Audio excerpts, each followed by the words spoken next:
it's not only about just solving that point upon purchase that we're making it seamless, but it's how can we educate the brand? How can we help the brand, give them insights to actually produce better garments or make better decisions around inventory, around sizes that they make, etc. So not only solving the problem from a purchase level perspective, but from a manufacturing perspective as well.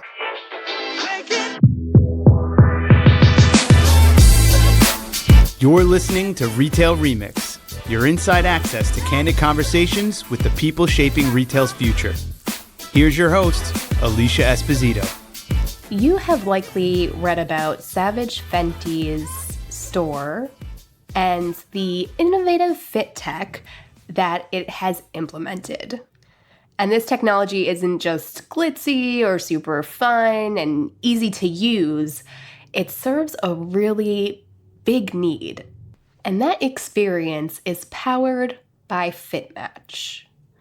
And Fitmatch, well, I'm not going to try and explain it fully. Their founder and CEO, Hanif Brown, will do that. But in a nutshell, Fitmatch creates digital twins that allow consumers to quickly and easily find the best size for them. And it isn't just about sizing and fit. This technology can also lead to better product recommendations, more streamlined product creation. The possible impact is incredible. So with that, you may have heard about Fitmatch, read about it in the news, but today we have Hanif on the show to dig into his story, the why behind Fitmatch, and really what's next. Listen in, this conversation is fascinating, so I really hope you enjoy it. Hanif, thank you so much for being on the show. It is great to meet you and can't wait to talk shop with you. Great. Thanks for having me. I'm super excited to have the conversation. So you have a really interesting background. You've spent the bulk of your career in finance and private equity. I have to ask, what made you decide to start your own company? I had a pretty interesting journey. From college. I worked in investment banking, but in the retail and consumer group. And then I worked for one of the bank's top private equity clients. But that private equity firm invested solely in retail and consumer businesses.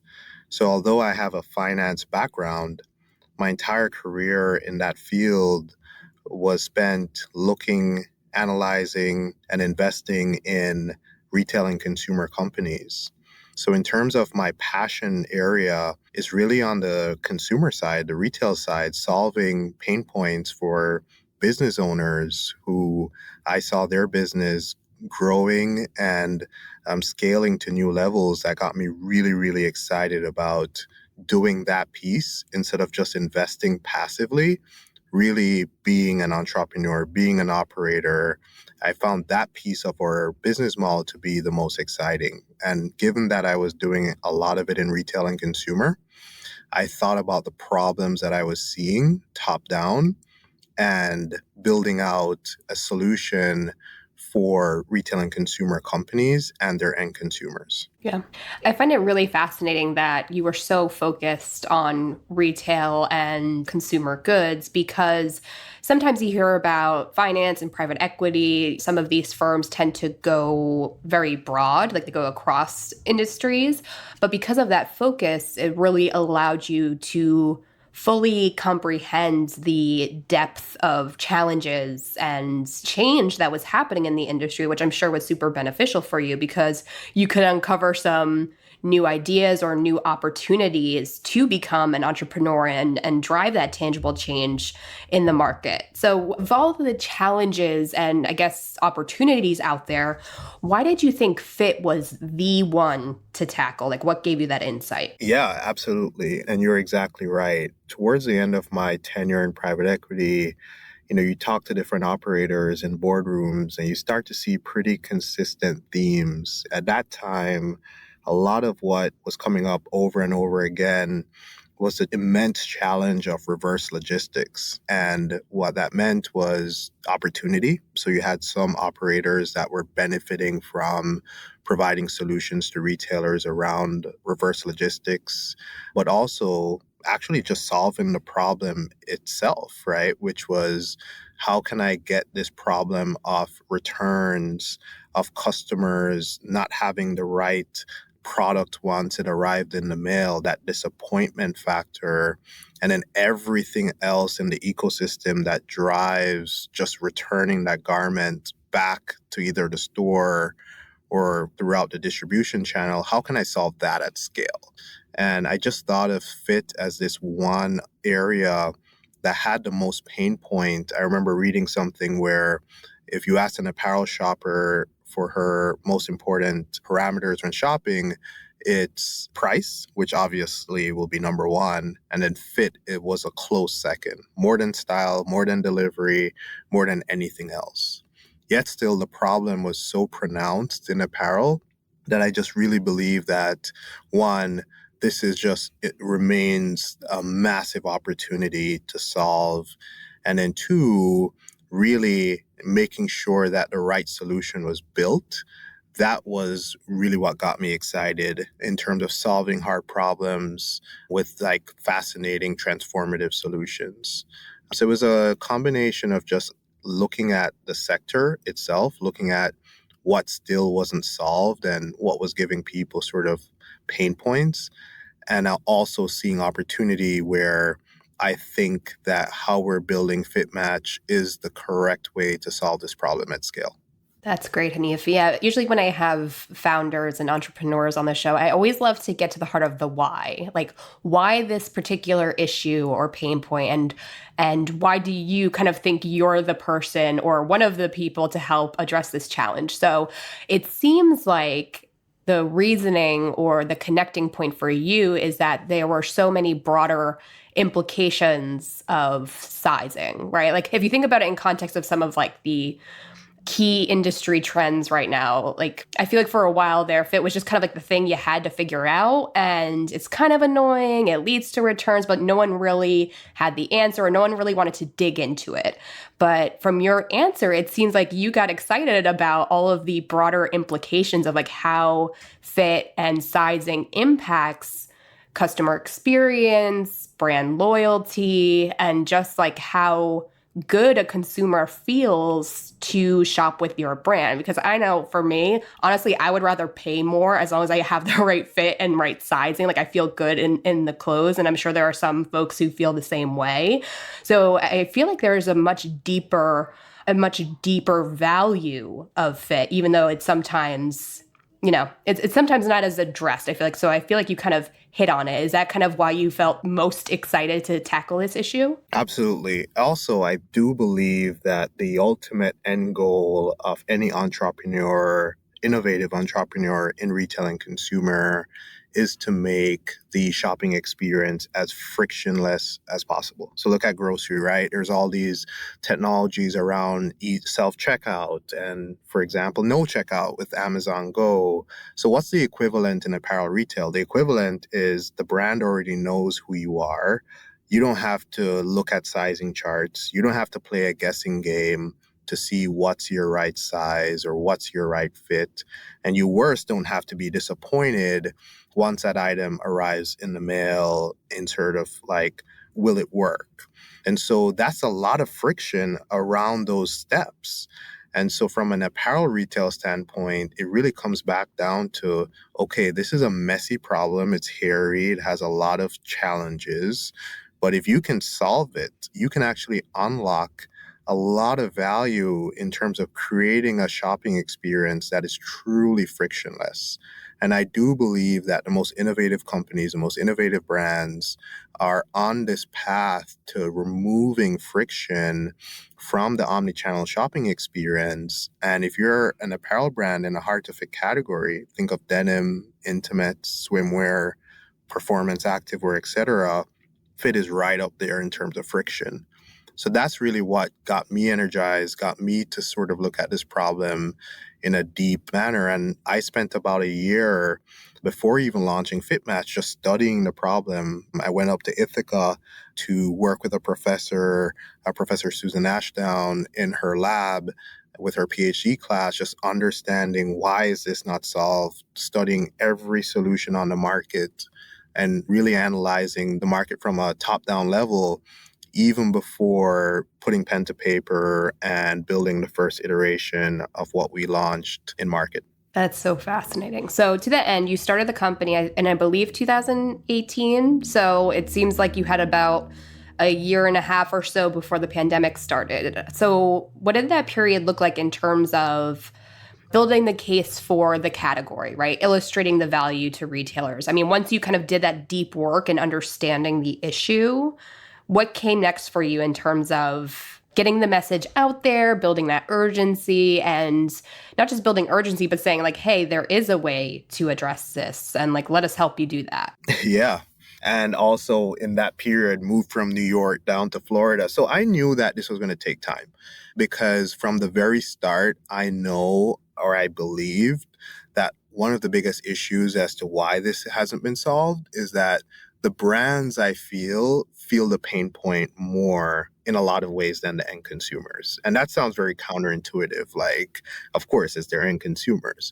But if you think about the pain that they feel, both financial, logistics, etc., I felt like we needed to sort of embark on building an enterprise level solution that understood that they can't just snap their fingers and roll out this technology to millions of consumers overnight. You have to sort of really think through their business model. So I knew it was going to take time to really evolve our solution that where one day we'll be able to work with multi-billion-dollar companies. So I moved down to Florida, hunkered down here in South Florida, which was, again, pre-pandemic. And what I saw after starting to talk to brands, especially in the local market, was, yeah, this is a huge issue, especially if you're a direct-to-consumer brand and you're selling online for the first time, you're growing your business. One return has a massive impact on your bottom line, right? Because you don't just have a lot of inventory sitting out there. So started to work with local brands in Miami. And then I had a very counterintuitive idea about this, that doing this at the retail level, so at the brick and mortar level first, was an easier way to iterate quickly, as you know, fail fast, as they commonly say, versus trying to convince these large retailers to put this on their website day one. I always knew that was the end goal, but actually convince some of the real estate developers to give me spaces in their malls.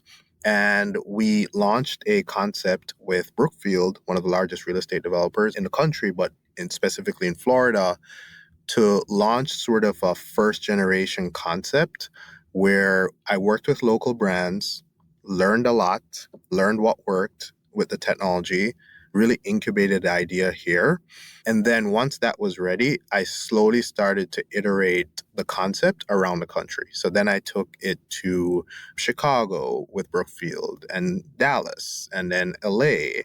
And then really fast forward, what I saw was that as the pandemic started to roll on, the concept and the need for contactless shopping at the brick and mortar level became more and more interesting to the retailers and the brands.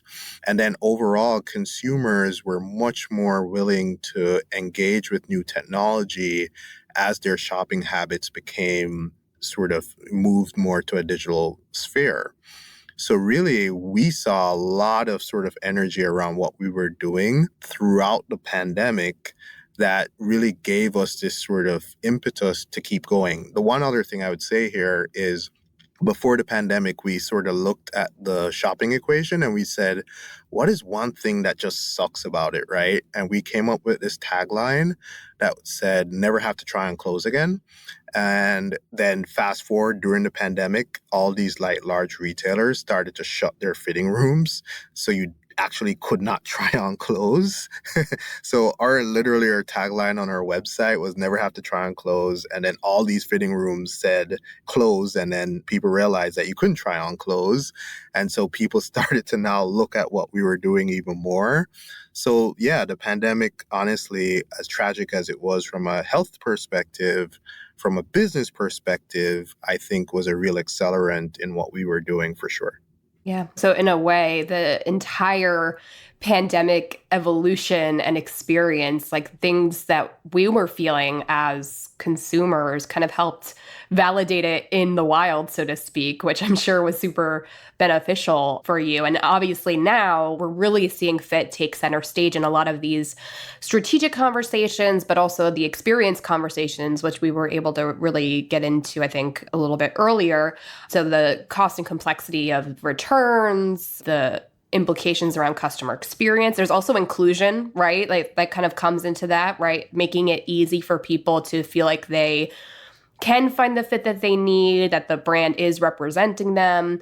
I've even heard fit kind of get tied to sustainability now, right? Like, so once these items are returned, they're usually marked down and sometimes they're not purchased, which leads to waste, right? It's again, that ripple effect is super powerful.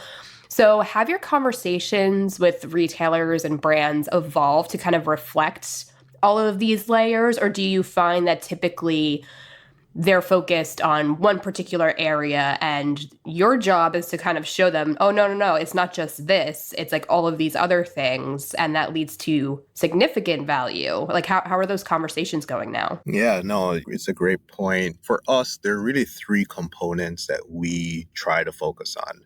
And it's really in this order. The first one is we know that this creates a better shopping experience, right? And with a better shopping experience, consumers, they purchase more and they convert more because they have more confidence as well as they're more loyal to the brands.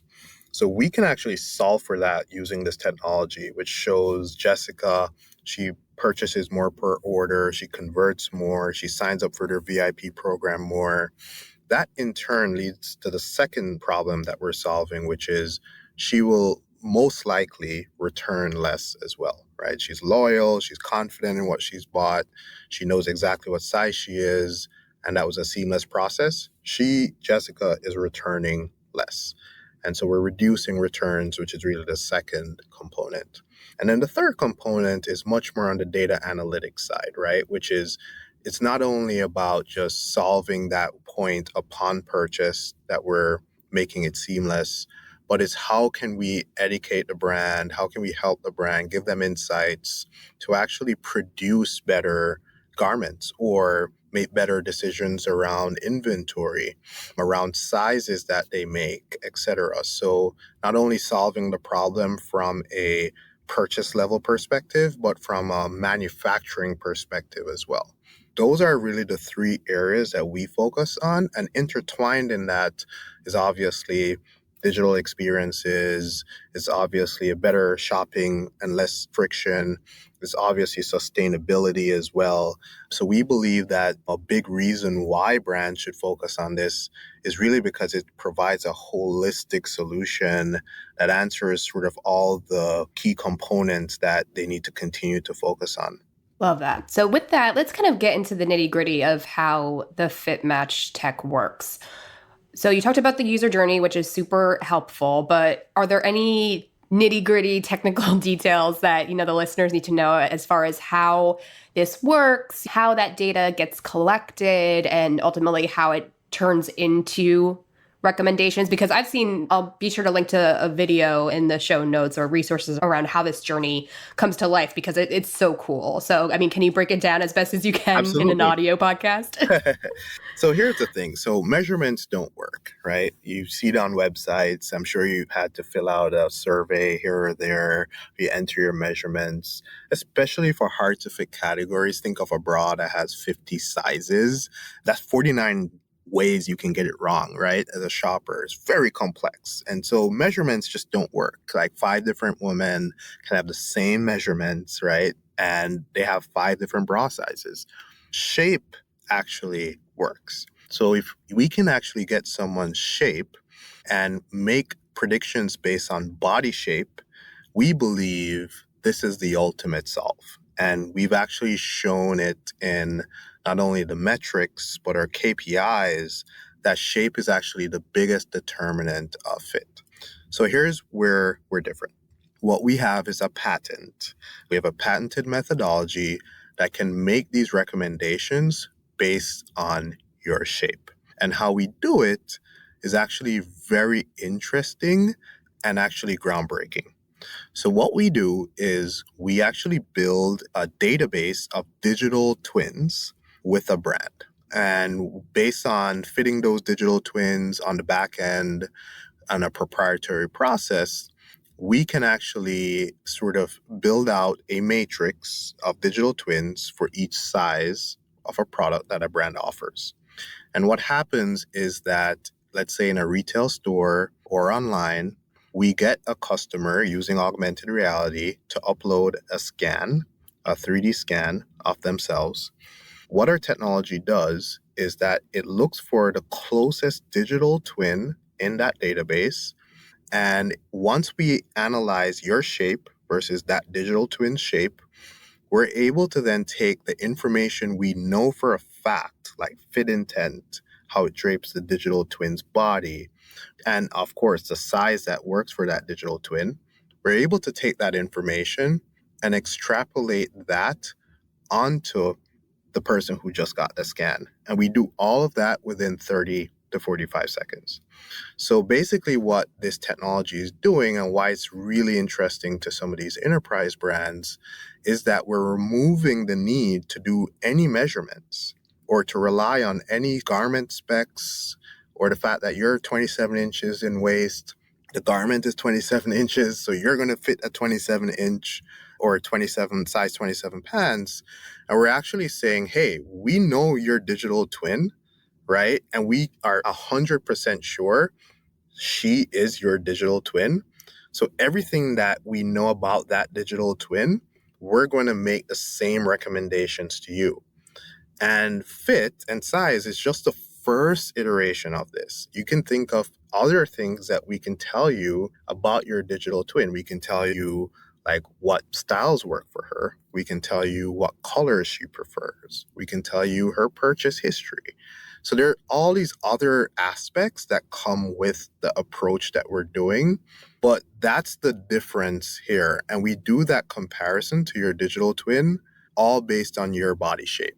It's so fascinating. I think that idea of digital twins, I mean, it's something that I've heard in blips, I think, in conversations around product development, assortment planning, because it allows that level of granularity. But I think just based on my knowledge of the space and other, I wouldn't say comparative technologies, but similar or adjacent technologies in the fit space, I think the key thing that really stands out to me is how deep this goes. So you were talking about how the item drapes on the digital twin, how it can tie to recommendations and a more consultative extension of the experience. I mean, I feel like that's the money grab there. That's the big opportunity, right? It's not just like, oh, well, just use this size. Here you go. Like, good luck to you. It's like, oh no, this size is good, but maybe this product isn't best because the cut doesn't really align with your body type. Try this one instead. I mean, I'm sure it's a bit more technical and to the point than what I'm saying, but it seems like the value driver for especially those apparel retailers, the ones like in like lingerie, which we'll get to Savage Fenty in a second, but that seems to be the big benefit. Am I getting that right? Yeah, exactly right. And on top of that, as we scale, right, as we scale and we build a larger database of these digital twins and we understand the complexities that exist, the likelihood that we will have your digital twin 6 months from now increases as we scale as well, because as we get more people to join the database, the more comprehensive that database becomes, and therefore the higher the likelihood that your digital twin is in or underlying database. And there's a lot of AI, there's a lot of machine learning, there's obviously this patented methodology, but that's really the heart of this approach. And we believe that it has extensions not only around just size, but holistically about sort of creating this sort of frictionless commerce for these brands. Amazing. So it's almost crowdsourced and co-created by the users, which I'm sure is super cool for certain shoppers out there. Exactly, right? Because again, you feel much more of a connection to that person, or eventually to that person if we can make that connection. Also, you trust it more because it takes away from this sort of machine versus man concept where you can say, well, yeah, I can see it, right? I know, for example, that that's a fit for her. And therefore, I trust more that the prediction is therefore going to be accurate. So it's almost serendipitous that Savage Fenty is using this technology because I feel like the essence of that brand and of course the founder Rihanna is the desire to create a brand that is accessible. Like diversity is embedded into the business. It's all about of course the fandom for her, but the fandom for the brand. I have to ask, I mean, how did that whole relationship come about? And how has this particular implementation kind of unlocked new CX possibilities for Fitmatch? Because again, I just feel like this is such a nice tie-in to not just the retail brands, but the mission and intention for Fitmatch. Absolutely. So, back to my original statement around from the very beginning, what I knew is that for this to work and to work at scale, we had to partner with the right brands to execute it, and brands that understand their consumers, brands that are innovative, brands that can sort of package ideas but deliver it to their customer base in very innovative and digestible ways. And so through rolling out these different concepts that I mentioned across the country where we were having these different retail studios, we got introduced to different retailers in that process. And one was Savage by Fenty and tangentially Fabletics as well. And we really just connected on the overall vision on retail, and then specifically for bra fitting, which is such a cumbersome, manual, and a lot of times inconsistent process for shoppers. We connected on this whole wave to really make this as frictionless and less intrusive as possible. So we embarked on not only taking the underlying matching technology, but also building a front end solution that leverages augmented reality, that is really fast to use, that can be done with an associate or by yourself, and really building out an end to end product that can bring us one step closer to making this an extremely easy process to do. And with that, then scale out the solution to other brands, other retailers that can benefit from what we've built.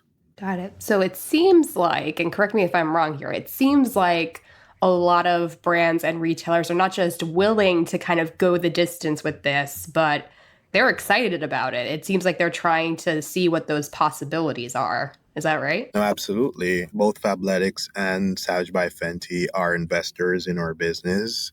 And what I can say is that there is a willingness to not only have this technology, but go the distance with the technology. So without disclosing too much, I can tell you that we have a very aggressive roadmap on not only how we can transform the experience within the four walls, but eventually move this, which is the ultimate goal, to an omni-channel solution, giving the consumer ultimate optionality as to how they can do this. So as we think about the future and as this space evolves and the urgency surrounding fit expands, which it seems like this is going to be an ongoing conversation point, it seems like you're going to be tapping into that omni-channel experience to further differentiate. I know you can't share much, but I mean, forward looking, like what are you trying to focus on as CEO? Absolutely. How to not only scale the solution, but also how to make it as frictionless as possible. So we want to basically provide this that you're at home and let's say you're with a brand or you're considering buying from a brand, but you have no idea what size is for you. It's a new brand for you, but you love their positioning in the market or you love what they stand for. But that friction point is the fit, right? That friction point is you don't know if you're going to spend X amount of dollars before making the investment. And that's what we want to solve for. We want to be at that point where we either have your information and can provide you with a seamless experience to find that product or give you the chance to seamlessly find that product on the spot. And that could be in retail stores, that could be at home, or in sort of a hybrid approach.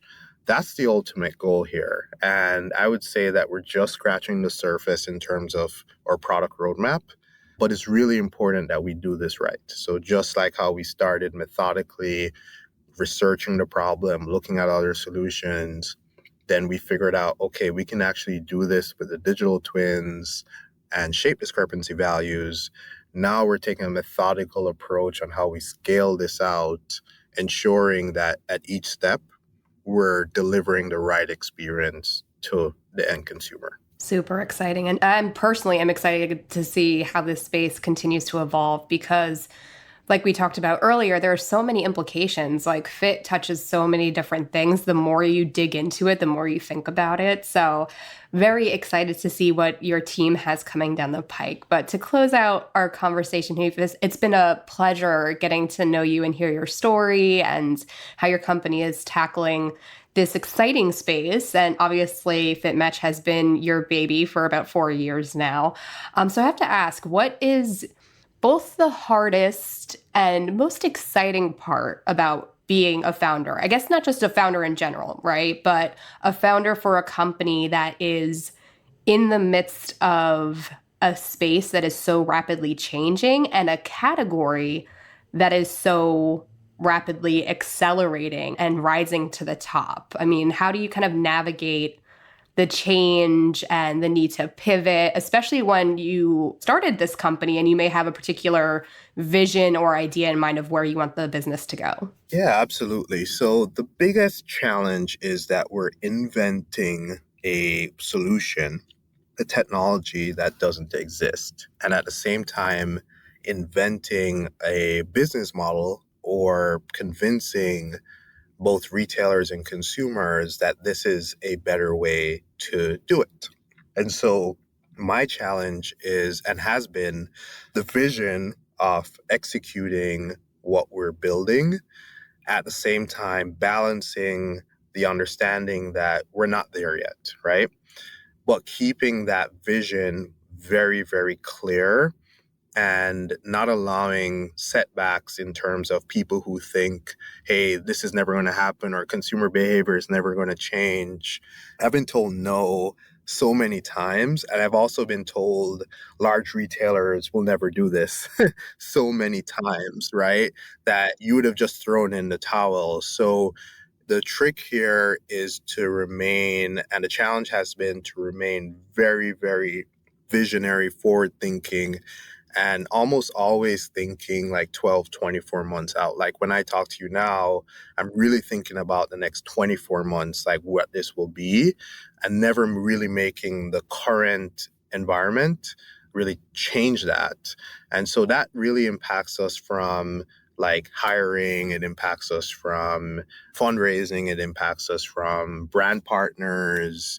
But I really do believe that I am the one, right, strict sense, that I feel like this is a purpose of mine to solve this. And I believe that it's such a pronounced problem out there that someone has to really stick with it, has to actually move through some of these challenges to eventually get to a point where this is no longer a universal problem, but it's something that we look 3-5 years down the line and laugh at when we used to actually use a tape measure to measure ourselves, right? Or something like that, right? So that is the biggest challenge that I have, but also the most rewarding part, because I can tell you when I look back, sometimes even 6 months or 3 months, I tend to laugh and say, wow, I remember when that was thought to never have happened, or that was a challenge, or we couldn't hire that person.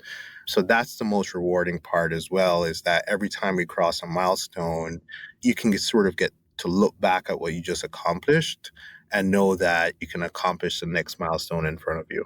Love that. Well, honey, it has been a real pleasure getting to know you and dig a little bit deeper into Fitmatch, how it all works, what's coming down the pike. Thank you again so much for taking the time out to join me today. Thank you for having me. It's been a pleasure as well. And to all of you, if you have any follow-up questions or comments around this episode, we would love to hear from you. Drop us a line on Twitter at Our Touchpoints or on LinkedIn at Retail Touchpoints. And of course, if you liked today's episode, leave it a review on your preferred podcast player. We would love to hear from you.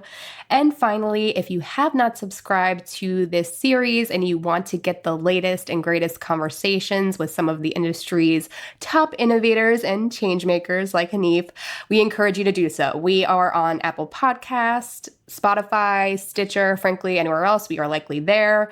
And you will get new episodes delivered to your device as soon as they're available. Thanks again, everyone. We'll see you next time. Thanks for listening to this episode of Retail Remix. Be sure to subscribe so you never miss an episode. You can find us on your favorite podcast player. Until next time, keep mixing it up.